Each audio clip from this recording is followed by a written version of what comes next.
ថ្ងៃនេះនាំគ្នាចូលព្រៃមកបេះបន្លែធម្មជាតិញ៉ាំនេះផ្សិតអត់មានដាំនេះបេះនេះច្រាច់នេះហើយផ្សិតនេះដោះពេញដីដែរបងប្អូនជួយប្រាប់មើលផ្សិតនេះញ៉ាំបានដែរ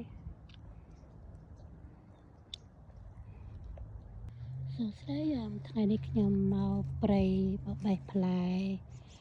ន្លែធម្មជាតិញ៉ាំបន្លែនេះខ្មែរយើងហៅច្រាច់ណាច្រាច់ហើយឥ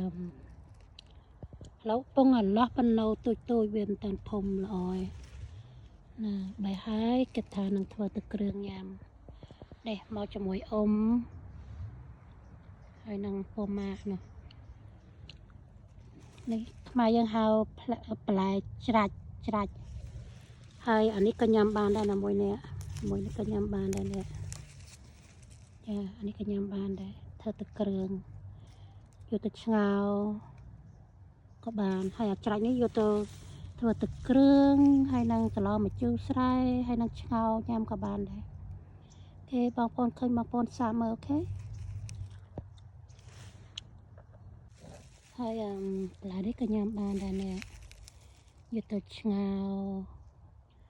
ធ្វើទឹកគ្រឿងស្រស់ត្រឡប់ខ្លាញ់ស្រស់ធ្វើទឹកគ្រឿងញ៉ាំឆៅក៏បានដែរអានេះស្រៀងដូចជាបន្លែតាំងអោមកយើងហៅតាំងអោអាហ្នឹងញ៉ាំទៅឆ្ងាញ់ដែរនេះជាបន្លែធម្មជាតិអូខេឃើញសាកមើល